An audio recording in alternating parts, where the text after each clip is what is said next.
اعوذ باللہ السمیع العلیم من الشیطان الرجیم من همزه ونفخه ونفثه بسم اللہ الرحمن الرحیم الحمدللہ۔ آج ہم نے تراویح میں تیسرے پارے کی تلاوت سماعت فرمائی ہے۔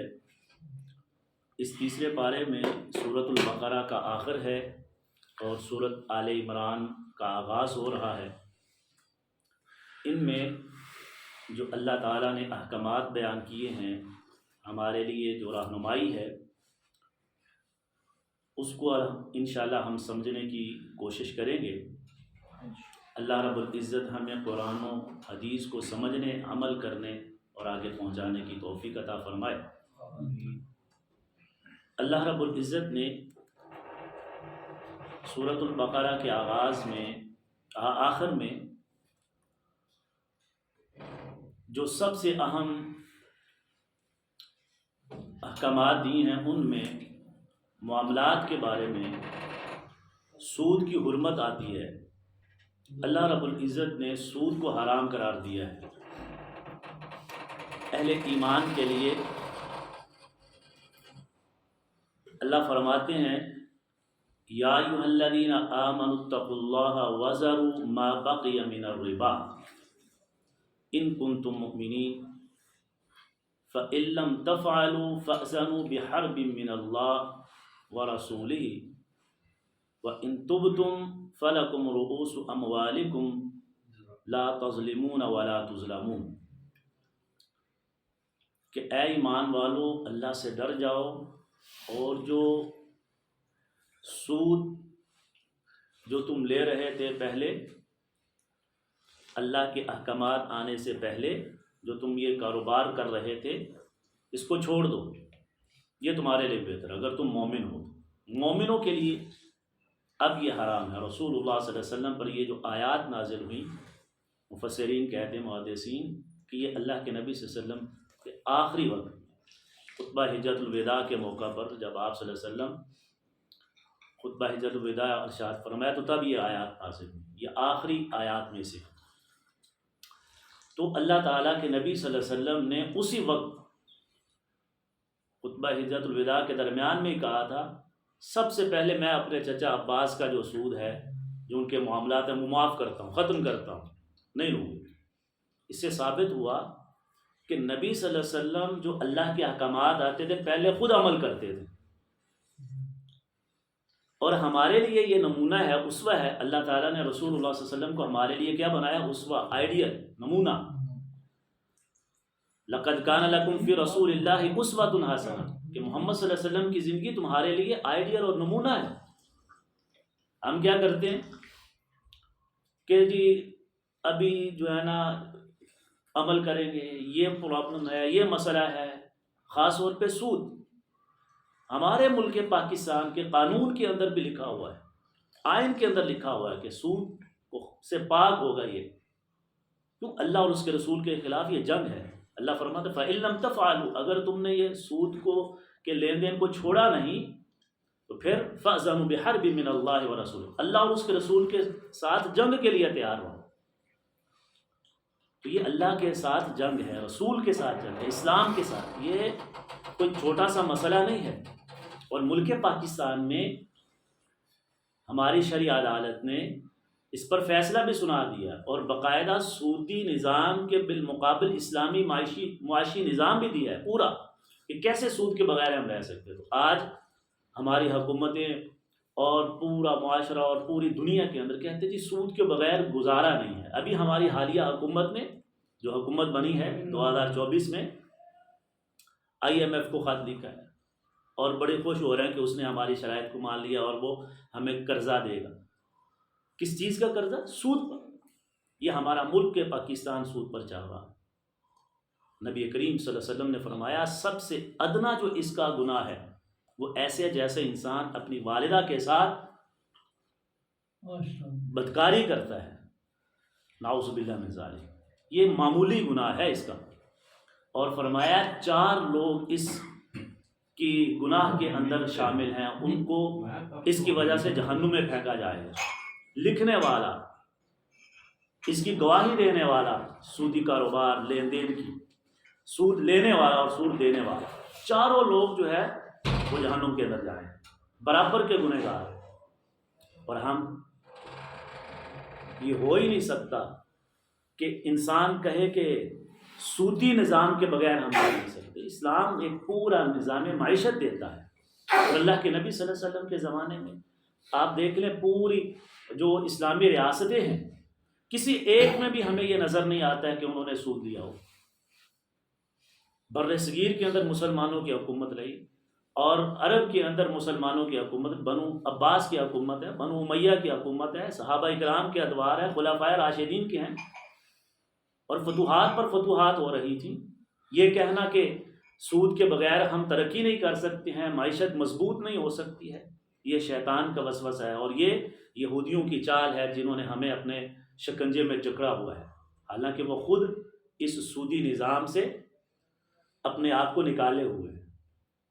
تو اللہ تعالیٰ نے یہاں پر تفصیل کے ساتھ اس کا تذکرہ کیا ہے، اور کتنی شدت سے فرمایا کہ یہ اللہ اور اس کے رسول، اللہ تعالیٰ ہمیں بحیثیت مسلمان ہر فرد کو سود سے بچائے، اور اللہ ہمارے ملک پاکستان کو بھی سود سے نکالے۔ اور اللہ رب العزت نے اسی کے ساتھ آگے اس سورت کے آخر میں جو ایک اہم آیت ہے اس کا تذکرہ کیا ہے، اور وہ سورت ابھی ہم نے سماعت کی ہے، آیت جسے آیت الکرسی کہا جاتا ہے، سب سے بڑی آیت ہے۔ اور اس سورۃ البقرہ کی آیت، اللہ کے نبی صلی اللہ علیہ وسلم نے فرمایا جو بندہ اس سورت آیت کو، آیت الکرسی کو پڑھ لیتا ہے فرض نماز کے بعد، اس کے اور جنت کے درمیان میں صرف موت حائل۔ یہ اتنی اہمیت والی ہے آیت الکرسی، اور اس کے اندر توحید ہے، اللہ تعالیٰ کی تعارف ہے، اللہ کی ذات کا تعارف ہے، اللہ لا الہ الا هو الحی القیوم۔ یہ الحمدللہ ہر نمازی کو، ہر مسلمان کو یاد ہے، بچے کو یاد ہے، تو اس کو پڑھنا چاہیے۔ اور رسول اللہ صلی اللہ علیہ وسلم نے فرمایا جو اس صورت میں سے اس آیت کی تلاوت کرتا ہے، آیت الکرسی کی، اللہ رب العزت شیطان سے اسے محفوظ کر دیتا ہے، اس کے مال کو شیطان سے بچا لیتا ہے۔ جیسا کہ مشہور حدیث ہے، واقعہ ہے کہ مسجد نبوی میں غلے کا ڈھیر تھا، نبی کریم صلی اللہ علیہ وسلم نے حضرت ابو ہریرہ کو اس کی نگرانی کے لیے رات کو پہرے کے لیے بٹھایا، وہ شیطان آیا انسانی یا کسی شکل میں، اور وہاں سے غلہ اس کو پکڑ لیا، منتیں کی، چھوٹ گیا۔ پھر دوسرے دن ایسا ہوا، تیسرے دن حضرت ابو ہریرہ کہتے ہیں میں نے اس کو پکڑ لیا، کہا کہ آج اللہ کی قسم میں تمہیں محمد صلی اللہ علیہ وسلم کے پاس، نبی کریم کے پاس حاضر کروں گا، تم بہت تم وعدہ خلافی کرتے ہو، تم نے 3 دن چوری کی۔ تو اس نے کہا میں تمہیں ایک طریقہ بتا دیتا ہوں، اور ایک دم بتا دیتا ہوں، ایک آیت بتا دیتا ہوں، وظیفہ بتا دیتا ہوں، اگر تم پڑھ لو گے تو تمہارا مال میں بھی نہیں لے جا سکتا، کوئی بھی نہیں لے جا سکتا۔ تو کہا بتاؤ، کہا آیت الکرسی پڑھ کے پھونک دیا کرو اپنے مال کو، کوئی بھی نقصان نہیں دے گا۔ تو کہا ٹھیک ہے۔ اللہ کے نبی صلی اللہ علیہ وسلم کو بتایا آ کر، اللہ کے نبی رات کو 3 دن ہو گئے، رات یہ واقعہ پیش آیا اور اس نے مجھے یہ آیت الکرسی بتائی ہے پڑھنے کی۔ کہا تمہیں پتہ وہ کون تھا؟ کہا نہیں۔ کہا تھا وہ جھوٹا لیکن بات وہ سچی کر گیا، وہ شیطان تھا، لیکن اس نے جو تمہیں وظیفہ بتایا ہے یہ بالکل برحق ہے۔ اور رسول اللہ صلی اللہ علیہ وسلم نے فرمایا جو رات کو پڑھ کے سوتا ہے، شیطان کے حملے سے، وسوسے سے، خوف سے، ڈر سے، موذی چیزوں سے، جنات شیاطین سے وہ محفوظ ہو جاتا ہے۔ تو یہ اس صورت کے آخر میں اور تیسرے پارے کے آغاز میں ہم نے اس کی بھی سماعت فرمائی ہے۔ اس کے بعد سورۃ البقرہ کی آخری 2 آیات جو ہم نے سنی ہیں ان کی بھی بڑی فضیلت ہے، ان کا تذکرہ ہے۔ اور وہ 2 آیات کون سی ہیں؟ آمن الرسول بما انزل الیہ من ربہ والمؤمنون کل آمن باللہ۔ اس کے اندر توحید ہے، ایمانیات کا تذکرہ ہے، اور بندہ مومن کے اپنے لیے دعا ہے، یا اللہ ہمارے اندر طاقت نہیں ہے، ایسا بوجھ نہ ڈالنا ہمارے اوپر جس کو ہم برداشت نہ کریں، ہم بہت کمزور ہیں، یا اللہ ہمیں معاف کر دے۔ تو یہ 2 جو آخری آیات ہیں ان کی بھی بڑی فضیلت ہے۔ رسول اللہ صلی اللہ علیہ وسلم نے فرمایا رات کو انہیں پڑھ کر جو سونے والا ہے اس کا اجر و ثواب بڑھ جاتا ہے، اور وہ شیاطین سے محفوظ ہو. یہ آیت الکرسی اور یہ آخری 2 آیات اللہ رب العزت مجھے اور آپ کو سب کو انہیں رات کو پڑھنے کی توفیق عطا فرمائے. اس کو معمول بنا لیں, یاد کر لیں, 2-4 دن میں یاد ہو جائیں گے. یہ بہت آسان ہے, اکثریت کو یاد ہے. تو یہ دونوں آیات جو ہیں نا, آخری 2 آیات اور آیت الکرسی, اس کا اہتمام کریں. فرض نمازوں کے بعد رسول اللہ صلی اللہ علیہ وسلم یہ پڑھا کرتے تھے آیت الکرسی. ہم اپنی طرف سے بنائے ہوئے اوراد وظائف کرتے ہیں, اور جو محمد الرسول اللہ صلی اللہ علیہ وسلم نے بتائے ہیں وہ ہمیں علم ہی نہیں ہے. پتہ بھی ہے تو پھر ہم پڑھتے نہیں. تو یہ 2 چیزیں بہت ہی اہم ہیں اس میں. پھر سورۃ آل عمران ہے, اس کے آغاز میں اللہ تعالیٰ نے توحید کا تذکرہ کیا ہے, اور اسی طرح ہم نے سورۃ البقرہ میں جو ایک بات رہ گئی, اللہ تعالیٰ نے حضرت ابراہیم علیہ السلام کا تذکرہ کرتے ہوئے مرنے کے بعد کا تذکرہ کیا ہے, دوبارہ جی اٹھنا. حضرت ابراہیم علیہ السلام اللہ کے بڑے برگزیدہ نبی ہیں. شروع میں بھی, پہلے پارے کے آخر میں بھی ان کا تذکرہ ہے, ہم نے کل پرسوں سنا. یہاں پر بھی ان کا واقعہ آتا ہے کہ اللہ تعالیٰ سے سوال کرتے ہیں, اللہ تعالیٰ آپ مرنے کے بعد دوبارہ زندہ کریں گے, وہ کیسے کریں گے؟ تو اللہ تعالیٰ نے ابراہیم علیہ السلام سے کہا کیا تمہیں یقین نہیں ہے؟ کہا یقین ہے. انسان ہے نا, جب تک آنکھوں سے نہ دیکھ لیں نا اسے کہتے ہیں عین الیقین, آنکھوں سے دیکھنا پھر یقین آتا ہے. انسان کے جو حواس ہیں نا, یہ 5 حواس خمسہ جنہیں ہم کہتے ہیں, ان 5 سے علم حاصل ہوتا ہے. دیکھنے سے بھی علم آتا ہے, سننے سے بھی علم آتا ہے, بولنے سے ہے, چھونے سے ہے, سونگھنے سے.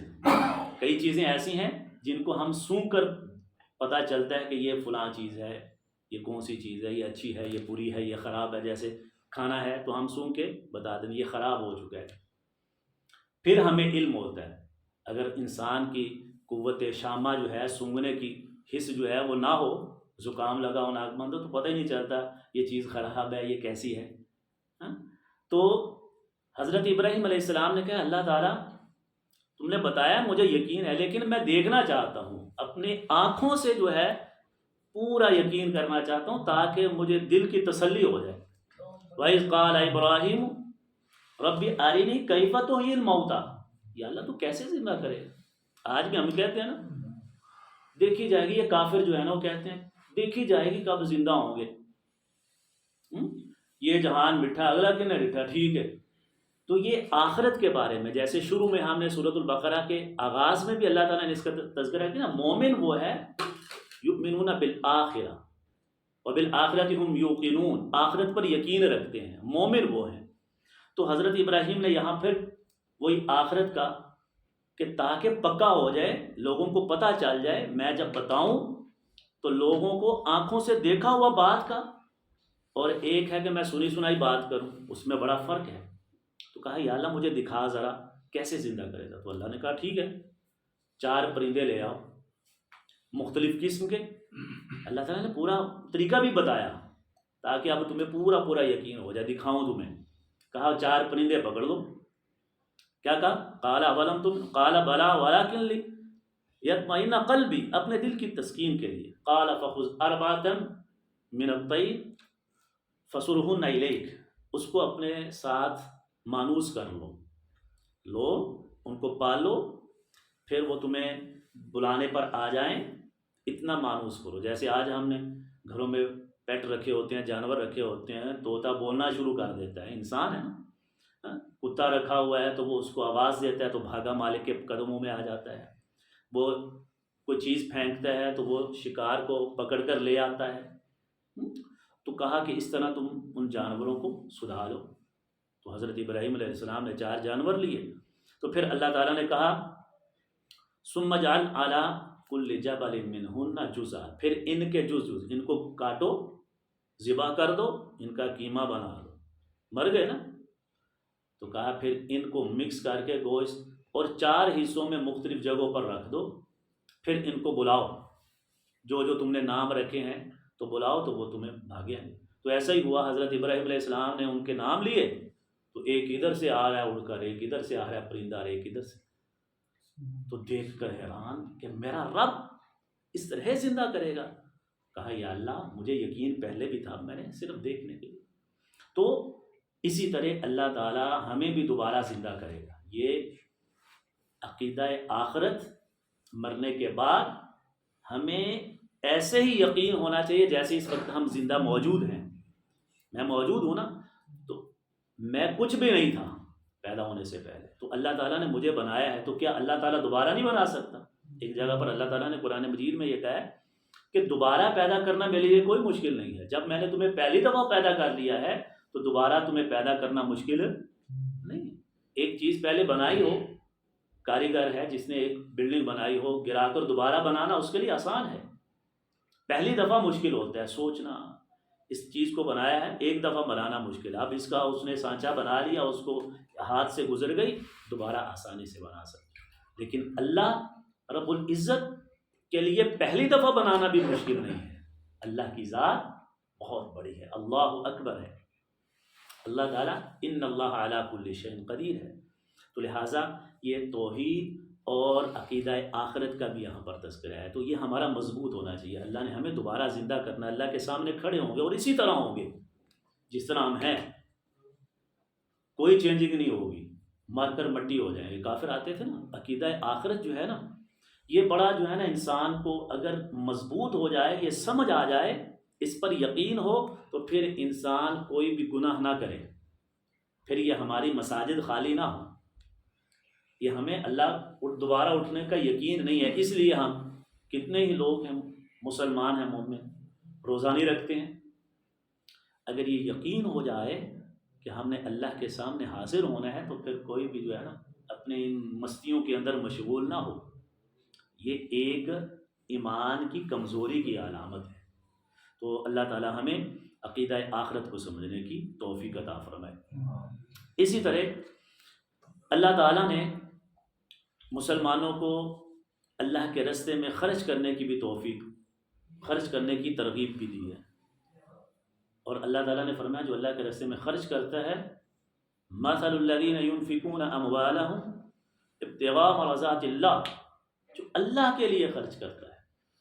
تو یہ خرچ کرنے کا، اللہ کے راستے میں زیادہ سے زیادہ دینے کا، اس کا بھی اللہ تعالیٰ نے یہاں پر تذکرہ کیا ہے. اس کے بعد اللہ تعالیٰ نے اس صورت کے اندر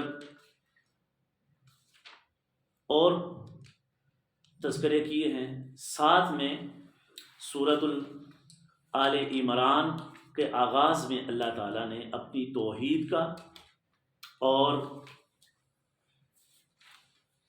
اللہ رب العزت نے مومنوں کو جو اللہ کے احکامات ہیں واضح، ان کے اوپر پختہ رہنے کا، اور کچھ احکامات جو متشابہات ہیں ان کے بارے میں جو مسلمان کا، مومن کا رویہ ہونا چاہیے، اس کے بارے میں ہدایت دی.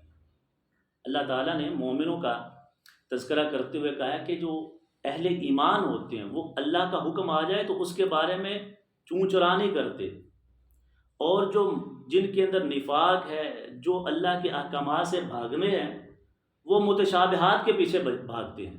وہ متشابہات کو لے کر اس کے اندر بحث مباحثے میں لگ جاتے ہیں.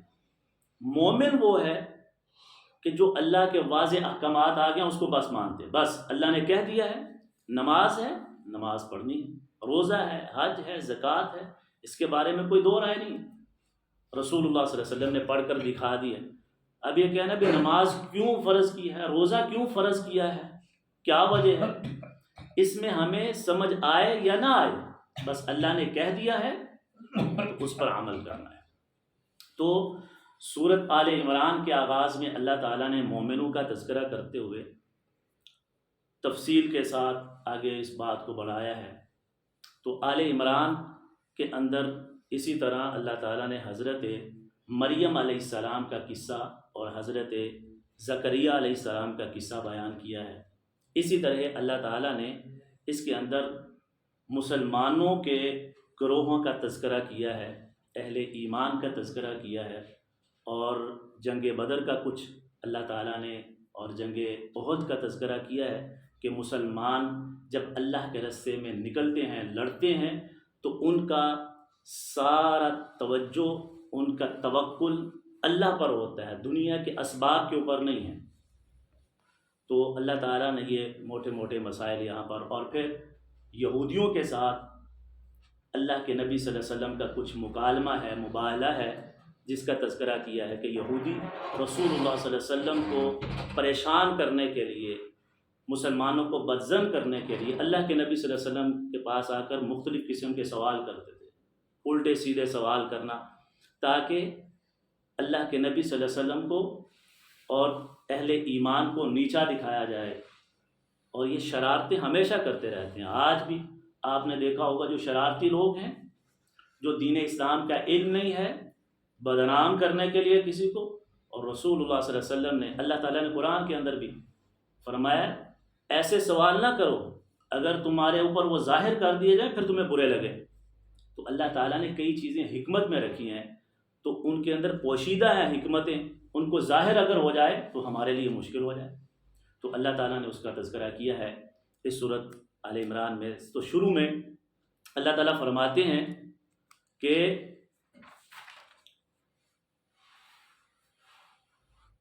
هو الذی انزل علیک الکتاب منہ آیات محکمات ہن ام الکتاب، اللہ تعالیٰ نے جو یہ نازل کیا ہے قرآن، اس کے اندر ایسی باتیں ہیں، ایسے احکامات ہیں جو محکم ہیں، واضح ہیں، نماز، روزہ، حج، زکوٰۃ، وَأُخَرُ متشابہات، اور دوسرے ایسے بھی احکامات ہیں جو متشابہ ہیں۔ کون سی چیزیں متشابہ ہیں؟ اب مر کر جی اٹھنا، جیسے کہ اس کے بارے میں کیسے اٹھیں گے ساری تفصیلات نہیں ہیں، اللہ نے کہہ دیا اڑ جائیں گے۔ پھر اللہ تعالیٰ نے مثالوں سے، جیسے ابھی ہم نے کہ حضرت ابراہیم علیہ السلام نے کہا یا اللہ دکھا دے، تو اللہ تعالیٰ نے دکھا بھی دیا۔ لیکن کچھ چیزیں ایسی ہیں وہ اللہ تعالیٰ قرآن مجید میں فرماتا ہے کہ اللہ تعالیٰ ہے جو عرش کے اوپر ہے، اللہ کی کرسی ہے، واسع کرسی السماوات والارض۔ اب یہ اللہ کی کرسی کیسی ہے؟ اللہ نے یہ تو بتا دیا کرسی ہے، اب یہ متشابہات میں سے ہے۔ اب آپ کہیں کہ کرسی کیسی ہے، کتنی بڑی ہے، کس طرح کی ہے، کہاں پر ہے، کیسے اس نے ساری آسمان کو، زمینوں کو گھیرے ہوا ہے، کتنی بڑی ہے، ہماری کائنات اتنی بڑی ہے تو کرسی کتنی بڑی ہے۔ بھائی ان باتوں کے پیچھے نہیں پڑنا ہے، یہ متشابہات کے اندر ہے۔ بس اللہ نے کہہ دیا اللہ کی کرسی ہے کما یلیق بجلالہ، جیسا کہ اس کی شان کو لائق ہے۔ اللہ تعالیٰ سنتا ہے، اللہ سمیع ہے، اللہ بصیر ہے۔ اللہ کی جو صفات ہیں جو قرآن اور احادیث میں آ گئی ہیں، ان کو ہم نے من وان اسی طرح مان لینا۔ اللہ دیکھتا ہے، کیسے دیکھتا ہے، یہ کیفیات کے اندر ہم نہیں پڑھیں گے ان بحثوں کے اندر۔ جو ان چیزوں کے اندر پڑ جاتا ہے پھر وہ کفر کی طرف چلے جاتا ہے، اور اسی سے یہ مختلف فرقے بنے ہوئے ہیں جو اللہ تعالیٰ کی صفات کا انکار کرتے ہیں۔ تو اہل سنت والجماعت جو ہے ان کا عقیدہ یہ ہے کہ اللہ کی جو صفات جیسے آ گئی ہیں، جتنی ہمیں پتہ ہے، ان کے اوپر ہمارا ایمان ہونا چاہیے۔ تو یہ متشابہات کے پیچھے نہیں پڑنا چاہیے۔ جو چھپی ہوئی چیزیں ہیں اللہ نے جو چھپا کے رکھی ہیں تو ان کے پیچھے نہیں۔ پھر اللہ تعالیٰ نے فرمایا کہ انسان دنیا کے اندر انسانوں کو اللہ تعالیٰ نے کچھ چیزیں ان کے لیے خوبصورت بنا دی ہیں۔ وہ کون کون سی چیزیں ہیں جو دنیا میں انسان کو پسند ہیں، لوگوں کو پسند ہیں، اور ان میں ہمارا رویہ کیا ہونا چاہیے؟ اللہ تعالیٰ نے فرمایا زُيِّنَ لِلنَّاسِ حُبُّ الشَّهَوَاتِ مِنَ النِّسَاءِ، ہم نے مزین کر دیا ہے لوگوں کے لیے کیا؟ حب الشہوات من النساء، خواتین، عورتوں کو کی پسند۔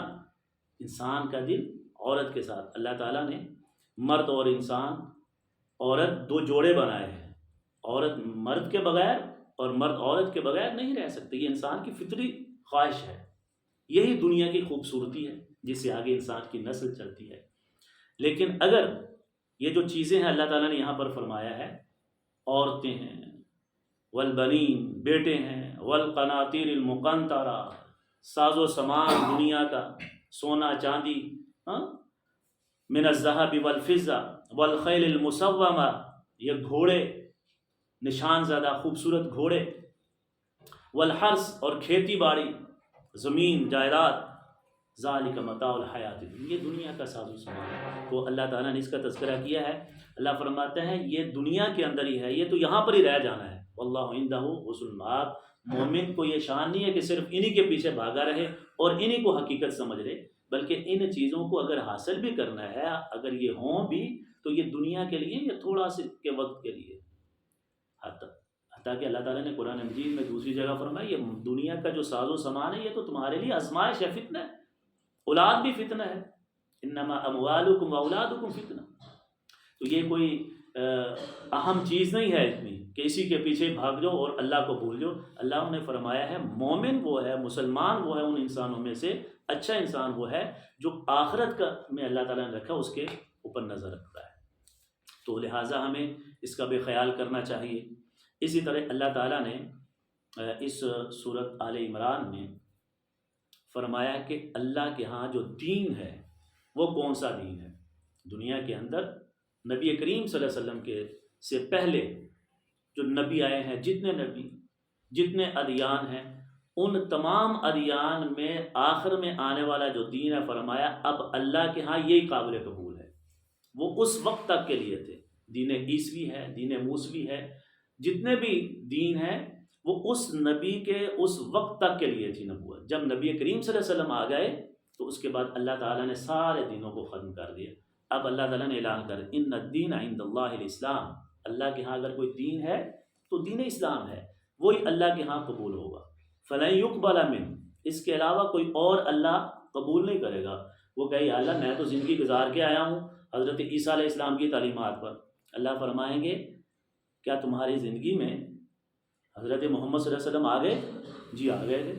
مانا ہے؟ نہیں مانا تو پھر کافر ہے وہ دوزخ کے اندر ہمیشہ ہمیشہ. تو اس لیے اللہ تعالیٰ نے ہمیں سمجھ دی ہے تو پھر ہم دین اسلام کے اوپر پھر پورے ہوں. اللہ تعالیٰ نے یہ بھی فرمایا ادخلوا فی السلم کافہ. یہ نہیں ہے کہ بس کلمہ پڑھ لیا ہے تو اسلام ماننا ہے تو پھر پورے کا پورا ماننا ہے، سر سے پاؤں تک، زندگی سے موت تک اسلام کے اوپر پورا کا پورا. تو اس کا تذکرہ ہے. اس کے بعد اللہ تعالیٰ نے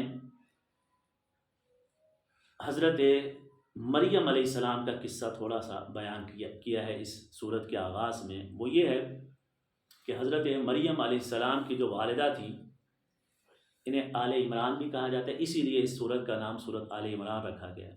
تو انہوں نے یہ منت مان لی، نظر مانی کہ میرا جو بھی بچہ پیدا ہوگا میں اس کو اللہ کے دین کے لیے وقف کر دوں.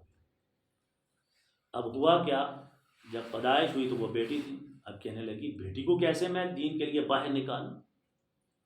تو انہوں نے اپنے ان کے چچا حضرت زکریا علیہ السلام کو وہ دے دی کہ آپ اس کی پرورش کریں، یہ میرے دین کے لیے اس کو دین سکھائیں، جو کریں.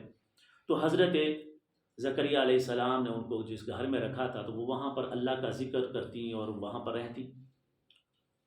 تو دیکھا کہ حضرت مریم علیہ السلام کے پاس کمرے میں پھل آتے ہیں، بے موسم پھل.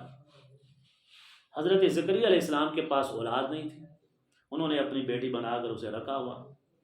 تو جب آئے دیکھا کہ یہ بے موسم پھل ہیں، کہا مریم یہ کہاں سے آئے، یہ کہاں سے لے لیے.